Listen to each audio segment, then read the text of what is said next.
Yeah, we've been getting rain every night here. I guess we have, yeah. Just at nighttime, though. Okay, as soon as the otter clicks in here, we're ready to go. Hello, everyone out there. We'll get started in just a second.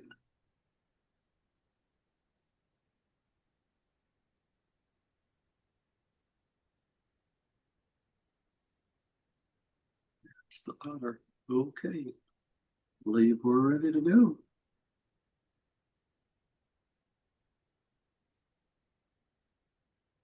Hello, every night, everyone. Every night. Every night. Every night. I'm Dr. Roger Paul, and tonight we're going to continue our study on paper 132, Sojourn at Rome. This should be our last part of this. This is part 3, and we're on page 1463 of the original book. That's paper 132, section 5, paragraph 15.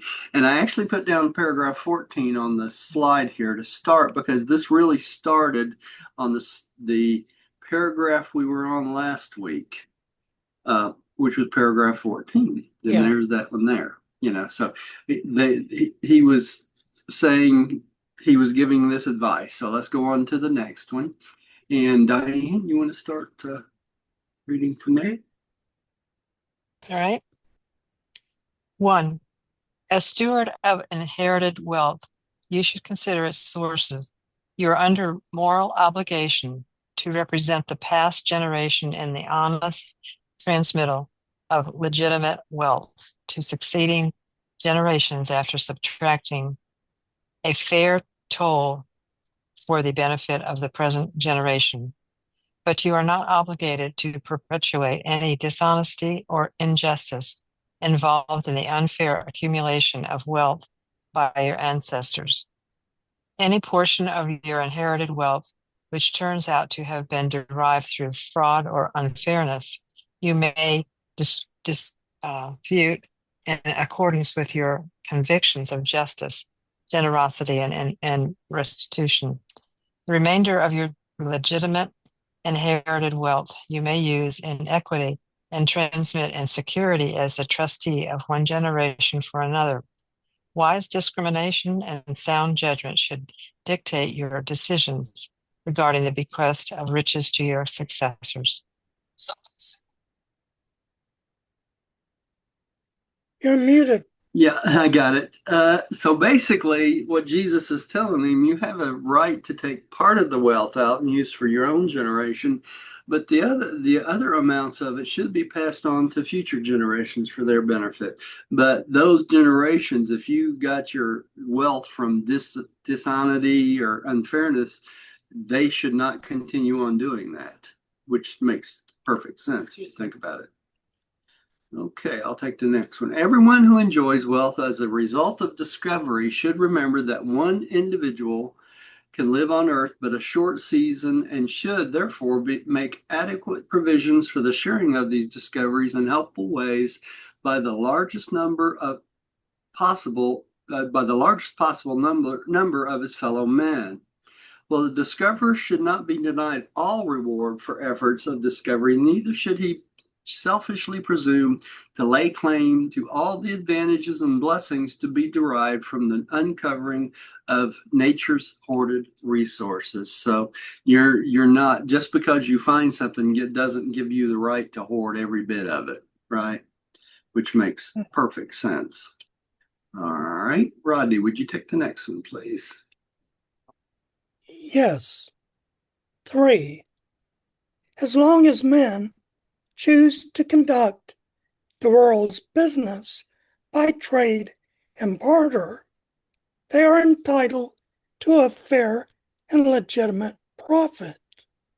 Every tradesman deserves wages for his services. The merchant is entitled to his hire. The fairness of trade and the honest treatment accorded to one's fellows in the organized business of the world create many different sorts of profit, wealth, and all these sources of wealth must be judged by the highest principles of justice, honesty, and fairness.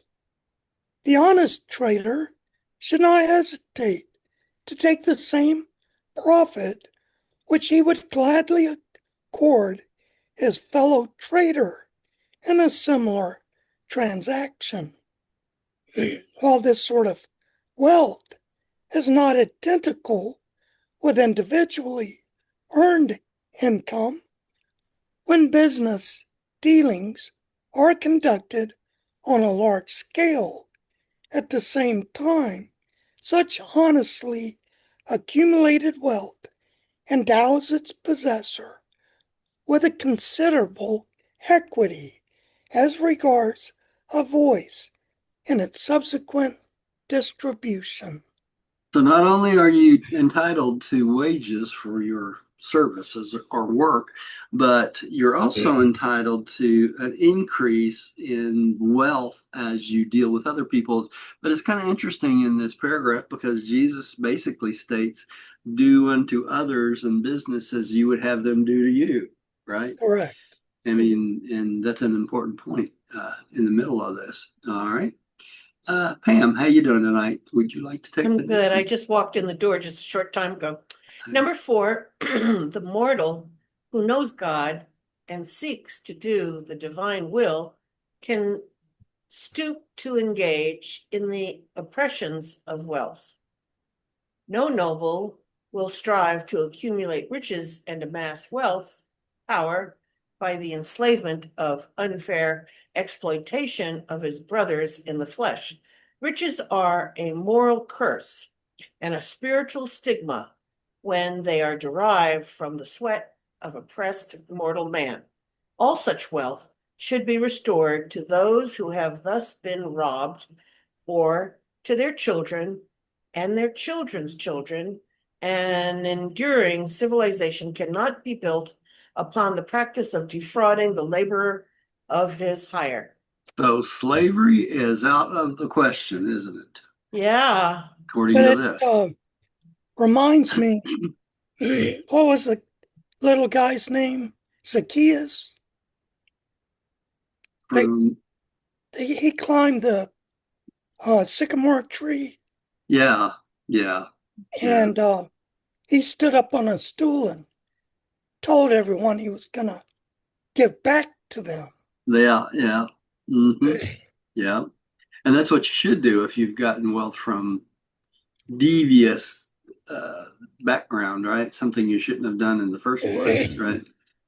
All right. Jane, would you take the next one, please? I'm outside. It may not come across well. Oh, okay. Well, yeah, I can hear you fine. Can I you can see hear it? you playing. Yeah.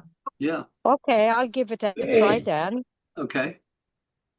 Honest wealth is entitled to interest. As long as men borrow and lend, that which is fair interest may be collected, provided the capital lent was legitimate wealth. First, cleanse your capital before you lay claim to the interest. Do not become so small and grasping that you would stoop to the practice of usury. Never permit yourself to be so selfish as to employ money power to gain unfair advantage over your struggling fellows. Yield not to the temptation to take usury from your brother in financial distress. I have one double word for this. What's that? Credit cards. That's about as close to usury as you could ever get, right? Mm-hmm. Because they let you use a little bit of money and then they charge you up to, I think it's up to like 29% in some cases for people, Mm-hmm. Yeah. and that is usury. I don't care what anybody says. So enough said about that. Okay, let's go on to the next one. Diane, you're up again. 6. If you chance to secure wealth by flights of genius, if your riches are derived from the rewards of an inventive endowment, do not lay claim to an unfair portion of such rewards. The genius owes something to both his ancestors and his prodigy. Likewise is he under obligation to the race, nation, and circumstances of his inventive discoveries. He should also remember that it was as man among men that he labored and wrought out his inventions. It would be equally unjust to deprive the genius of all his increment of wealth, and it will ever be impossible for men to establish rules and regulations applicable equally to all these problems of the equitable distribution of wealth. You must first recognize man as your brother, and if you honestly desire to do by him as you would have him do by you, the commonplace dictates of justice, honesty, and fairness will guide you in the just and impartial settlement of every recurring problem of economic rewards and social justice. Have y'all ever noticed how once someone becomes wealthy, later on in years, they start to give it away to charities and stuff? Right? Y'all ever notice that? Mhm. And this is part of this innate ability in the human mind to realize that we individually don't have the right to claim everything. We must share it among each other as much as possible. So that's all I'm going to say about that. All right. Next, 7. Except for the just and legitimate fees of earning in administration, no man should lay personal claim to that wealth which time and chance may cause to fall into his hands.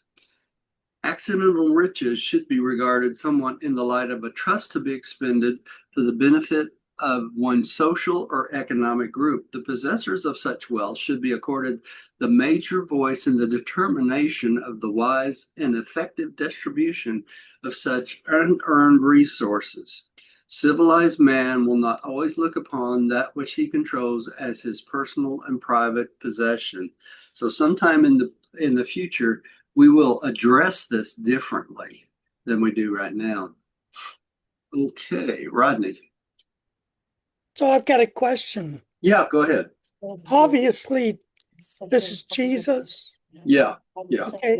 So right there. Who's he talking to? Another time. He's talking to a wealthy man that Okay. asked him his advice about how to distribute his wealth. Okay. Good. Okay. Okay. 8.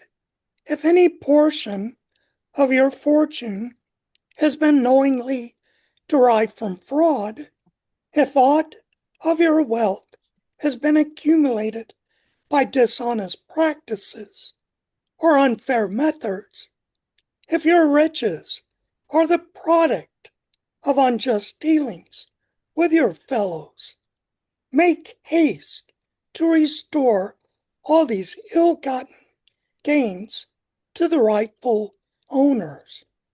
Make full amends and thus cleanse your fortune of all dishonest riches. You think we might need a Department of Moral Values in the government? Yes. I think so. Might help, you think? All right. Let's go on, Pam. 9. Trusteeship of the wealth of one person for the benefit of others is a solemn and sacred responsibility. Do not hazard or jeopardize such a trust. Take for yourself of any trust only that which all honest men would allow. All right. The big key here is honest men, right? That would allow. All right, Jane, would you take the next one, please? Okay. That part of your fortune which represents the earnings of your own mental and physical efforts, if your work has been done in fairness and equity, is truly your own. No man can gainsay your right to hold and use such wealth as you may see fit, provided your exercise of this right does not work harm upon your fellows. Because you don't want them to do harm to you, right? That's All right. right. Okay. Man, we're back up again there. When Jesus had finished counseling him, this wealthy Roman arose from his couch, and in saying farewell for the night, delivered himself of this promise. My good friend, I perceive you are a man of great wisdom and goodness, and tomorrow I will begin the administration of all my wealth in accordance with your counsel. Hmm, So he made a change in his own life, didn't yeah. he? Okay. 6, social ministry. Here in Rome also occurred that touching incident in which the creator of a universe spent several hours restoring a lost child to his anxious mother. This little boy had wandered away from his home, and Jesus found him crying in distress. He and Ganid were on their way back to the libraries, but they devoted themselves to getting the child back home. Ganid never forgot Jesus' comment. You know, Ganid, most human beings are like this lost child. They spend much of their time crying in fear and suffering in sorrow. When in very truth, they are but a short distance from safety and security, even as this child was only a little way from home. And all those who know the way of truth and enjoy the assurance of knowing God should esteem it a privilege, not a duty, to offer guidance to their fellows in their efforts to find the satisfactions of living. We do not Did we not supremely enjoy this ministry of restoring this child to his mother? So do those who lead men to God experience the supreme satisfaction of human service. And from that day forward, for the remainder of his natural life, Ganid was continuously on the lookout for lost children who he might restore to their homes. Oh, Nice. Touching. Isn't that nice? So, yeah. bringing people back to God, their way back to God on their ascension program really is the greatest joy in life. That's what he's saying here. Okay. Rodney, I think you're up again. Okay. There was the widow with 5 children whose husband had been accidentally killed. Jesus told Ganid about the loss of his own father by an accident, and they went repeatedly to comfort this mother and her children, while Ganid sought money from his father to provide food and clothing. They did not cease their efforts until they had found a position for the eldest boy so that he could help in the care of the family. Just like Jesus cared for his Uh-huh. family, right? Yeah. When he was younger. All right, Pam. That night, as Gonod listened to the recital of these experiences, he said to Jesus good naturedly, I propose to make a scholar or a businessman of my son. And now you start out to make a philosopher and a philanthropist of him. And Jesus smilingly replied, perhaps we will make him all 4. Then can he enjoy a 4-fold satisfaction in life as his ear in life as his ear for the recognition of human melody will be able to recognize 4 tones instead of 1. Then said Gonod, I perceive that you really are a philosopher. You must write a book for future generations. And Jesus replied, not a book. My mission is to live a life in this generation and for all generations. But he stopped saying to Ganid, my son, it is time to retire.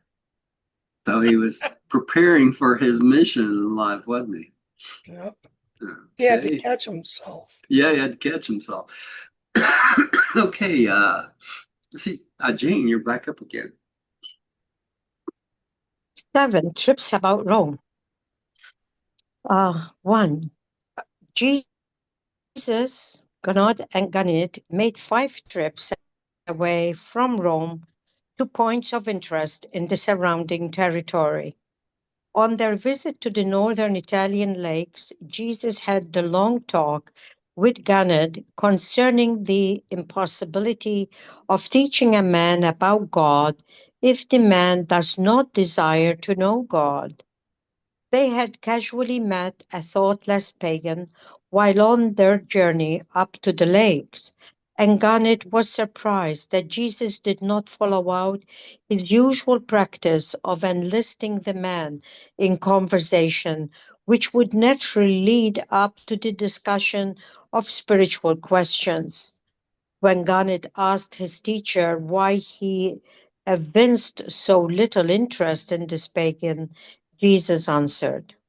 Okay, this reminds me of something today, y'all. I worked all day, almost to 2 o'clock this afternoon, on the podcast for chapter 4, or part 4 of our Jesus, Who, What, When, and Where. And it was on my chapter 4 for my new book, and did the podcast from it. You know, these podcasts I'm making is 2 people. I write it so that I can make it into a 2-person podcast. They're answering questions to each other. But anyway, it came out pretty long today, and after I got done with it, it was 26 minutes long, and it'll be out at midnight tonight. But it's part 4 of that. And it's interesting that all the things he's saying in this paragraph about bringing people to God is something that they have to desire for themselves. You can't beat them over the head with it. We've said many times, you can't take the Urantia book and beat anybody over the head with it because they won't listen, right? They have to have that desire within themselves. And if there's no desire to find God and there's no wanting to find God, then it doesn't matter what you say to them because they won't budge where they are. Okay. And that reminded me of that today. And the video came out so wonderful. I mean, it's just a great video to listen to. But it talks about the circuits and that sort of thing. But when I go back through this stuff again, the stuff I already taught before and prepared it for the book, all these gems come out that just hit you right in the face every time. You know, even my wife has said, you know, she can't believe these aren't real people that's talking because, you know, I just write the scripts and then put these artificial intelligent voices in them. But they come out so well. I'm flabbergasted every time I put one. So that'll be out tomorrow. I may send you a copy after it comes out online because you can't go to the link until it's out online with YouTube. So I'll send you all a copy of it when it comes out tomorrow sometime if I can remember. Okay, let's go on to the next one. This is a little bitty one, dear. Can you read that? Yeah, I can. Okay. I think so. David? David, the man who was not hungry for truth. He was not dissatisfied with himself. He was not ready to ask for help, and the eyes of his mind were not open to receive light for the soul. That man was not ripe for the harvest of salvation. He must be allowed more time for the trials and difficulties of life to prepare him for the reception of wisdom and higher learning. Or if we could have him live with us, we might by our lives show him the Father in heaven, and thus he become so attracted by our lives as sons of God that he would be constrained to inquire about our Father. You cannot reveal God to those who do not seek for him. You cannot lead unwilling souls into the joys of salvation. Man must become hungry for truth as a result of the experience of living, or he must desire to know God as a result of contact with the lives of those who are acquainted with the Divine Father before another human being can act as the means of leading such a fellow mortal to the Father in heaven. If we know God, our real business on earth is so to live as to permit the Father to reveal himself in our lives. And thus will all God-seeking persons see the Father and ask for our help in finding out more about the God who in this manner finds expression in our lives. What a good lesson. Isn't that a great lesson? It's just, you know, you can't force people to find God. They have to find it on their own. They have to want to find God, right? So that's just a wonderful, wonderful lesson. It was on this visit to Switzerland up in the mountains that Jesus had an all-day talk with both father and son about Buddhism. That's, of course, because Buddhism was the main religion in India at the time. Many times, Gained had asked Jesus direct questions about Buddha, but he had always received more or less an evasive replies. Now, in the presence of the Son, the Father asked Jesus a direct question about Buddha, and he received a direct reply. Said Ganet, I would like to know what you think about Buddha. And Jesus answered. And there's the Alps there in Switzerland while we're doing it. It's interesting that Jesus went to Switzerland. Yeah, it is. You know, Yeah. you don't think of him traveling around that much, do you? Yeah. Would you take this one, Rodney? Yes. Your Buddha was much better than your Buddhism. Buddha was a great man, even a prophet to his people, but he was an orphan prophet. By that, I mean that he early lost sight of his spiritual father, the Father in heaven. His experience was tragic. He tried to live and teach as a messenger of God, but without God. Buddha guided his ship of salvation right up to the safe harbor, right up to the entrance to the haven of mortal salvation. And there, because of faulty charts of navigation, the good ship ran aground. There it has rested these many generations, motionless and almost hopelessly stranded. And thereon have many of your people remained all these years. They live within hailing distance of the safe waters of rest, but they refuse to enter because the noble craft of the good Buddha met the misfortune of grounding just outside the harbor.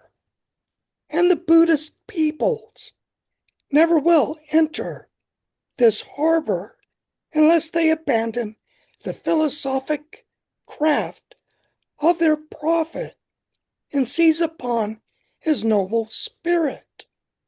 Had your people remained true to the spirit of Buddha, you would have long since entered your haven of spirit tranquility, soul rest, and assurance of salvation. Now, do y'all understand what he's saying here? Yeah. You can't have a religion, period, of any kind, I don't care what it is, without the Father in heaven. What was that, Jane? Oh, I thought she said something. So if you have no basis, the Father in heaven, which is the basis for everything, then you have the basis for nothing. So if you believe in nothingness, then you will never find the salvation you're looking for, which is one step away to having faith in God, the Father. And that's as simple as you can say it, right? And there's many religions out there like that. They have all this ceremony and all these things they do. You know, they go to churches and they have these creeds and all sorts of other things, but they have no relationship with God the Father. And without the relationship with God the Father, there's no recognition in God the Son, Jesus, Michael, right? And without the recognition of Jesus and God as your God of your local universe, there's no way you can find yourself the way back to God the Father in paradise. Okay? When Jesus said, if you've seen me, you've seen the Father, he literally meant that because he was the Father of our local universe. But if you see him, you see the reflection of the original Father, not only in him, but within your own soul. All right? So that's as simple as you can make it, which is too bad too, because it's a very sad situation to be in. Pam, would you take the next one? Gonad, Yeah. Buddha knew God in spirit, but failed clearly to discover him in mind. The Jews discovered God in mind, but largely failed to know him in spirit. Today, the Buddhists flounder about in a philosophy without God, while my people are piteously enslaved to the fear of a God without a saving philosophy of life and liberty. You have a philosophy without a God, the Jews have a God, but are largely without a philosophy of living as related thereto. Buddha, failing to envision God as a spirit and as a father, failed to provide in his teaching the moral energy and the spiritual driving power which a religion must possess if it is to change a race and exalt a nation. Can't have it without God. You can't have anything without that relationship to God, right? All Well, you've right. got to have philosophy too. Yeah, you have to. There has Good to be some philosophy. kind of philosophy, even if it's the most basic of all, right? You know, Jesus said many times, what you have to be saved? Faith. That's it. It's that little faith. You can learn all the rest of it when you get to the mansion worlds if you have to. It's nice to know in this world, prepare yourself. But if you have nothing else, at least have faith in God and you'll get there, right? That's as simple as it can be. All right. Jane, would you take the next one, please?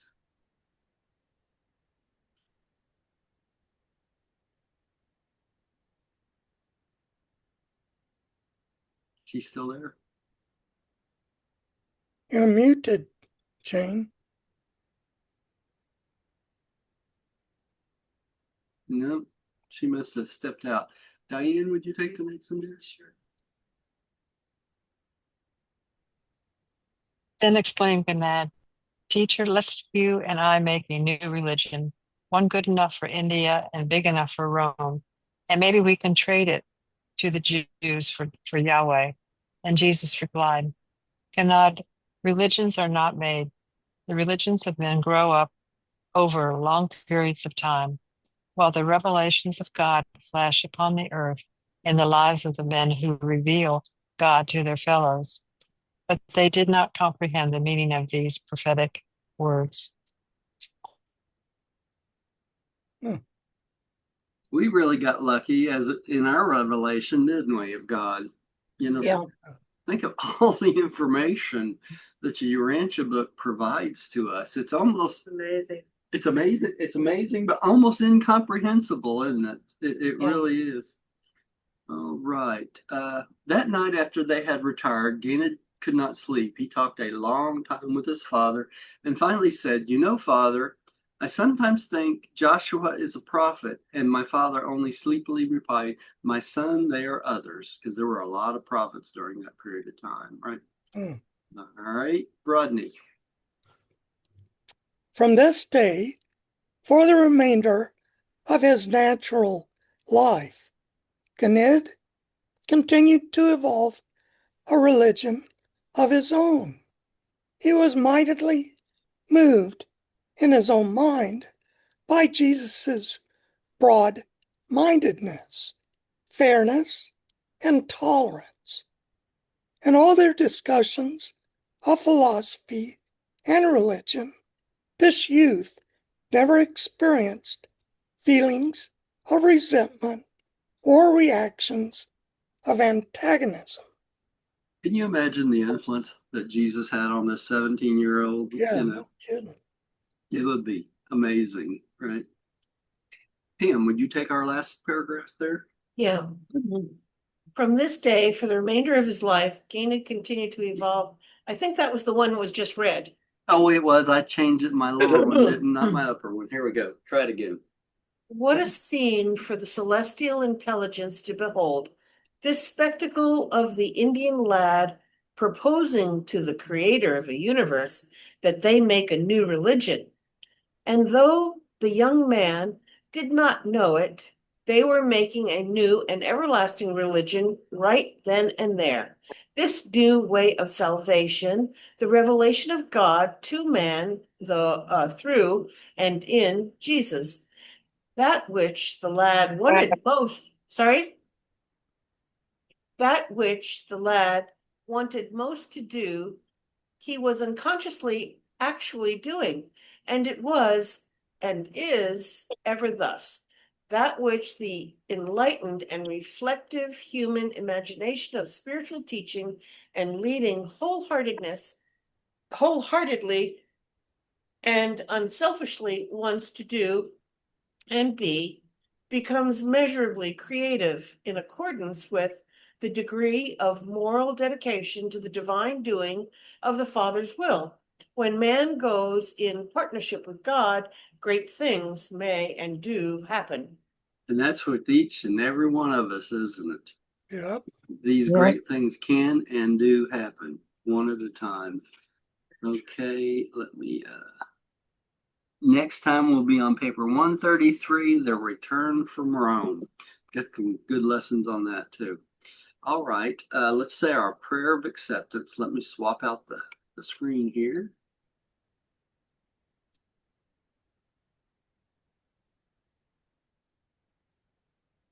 Let's see. Oops, didn't share it. Let's try it again. There we go. All right. Well, Jane, since you didn't get to read that last one, you want to read our prayer of acceptance for us? Sure. Sorry, the phone was ringing. That's I okay, dear. tried You got to to take care of turn it off. business. Not, Yeah. and I tried to mute the thing so it wouldn't disturb you, but Oh, it we didn't heard the work out. whole conversation. No, we didn't. Oh, did you? It was very interesting. That's what I'm always afraid of with a phone. You know, you think you switch it over and you're telling them something you didn't want them to hear. Okay. All right. Okay. I do. Prayer of acceptance. I believe that God is my paradise Father, and that only by faith am I saved. No sacrifice is necessary. By this same faith, I became a child of God, and know that all men and women are my brothers and sisters. We know the Son of God, the sovereign of our universe of Nebadon, as Christ Michael, Jesus of Nazareth. By allowing the will of God to become my will, I will someday stand in the presence of the Paradise Father. In the name of Christ Michael, Jesus of Nazareth. Amen. Amen. And thank you all for joining us. Can Yes. you do me a favor, Roger? Yeah. In the last paragraph, there was a sentence. I like to write it down. Okay. It said, when man makes a partnership with God, I just don't want to misquote it. Can you read it to me? Yeah. Great Actually, I things can will. swap it back over so you can see it. Great things will and do happen. Great things will and do Great happen. things will and do happen. I think that's Things it. will. That should be Is up that how it now. is? Let's Yeah. see. Okay. When man goes, no, not makes, when man goes. When man goes in partnership with God, Great things may great and things do may happen. and do happen. And That's right. that is 1467.5 5 or paper 132, 7, 132. paragraph 9. Yeah. Okay, thank you. A good sentence. The great sentence. Yeah. Great, and it's short. It is. It's good to the point. Yeah, thank you. It's a sentence to live by, right? Well, sometimes it's good to send to young people, you know? Yeah. Yeah. Mm-hmm. They That's want right. everything quick and fast. Yeah. I know what you mean. Yeah. That's our lives in a nutshell, right? Quick and fast. It goes by so fast. Yeah. All Yeah. right, y'all. Thanks for joining us tonight. Thank you. We will see Thank you on you. Thank Thursday. you. All right. Everybody Thank have a you. good one. All right. Take care. Have Good a night. happy 4th of July. 4th of July. Oh, Thank that's you. Thursday. Is that Thursday? No, that's Thursday. That's Friday. Okay. We'll Friday. still have Yeah. our meeting Thursday. Okay, we'll see Okay. you before. Okay. Bye-bye. Love you. Bye-bye. Good night. Bye-bye.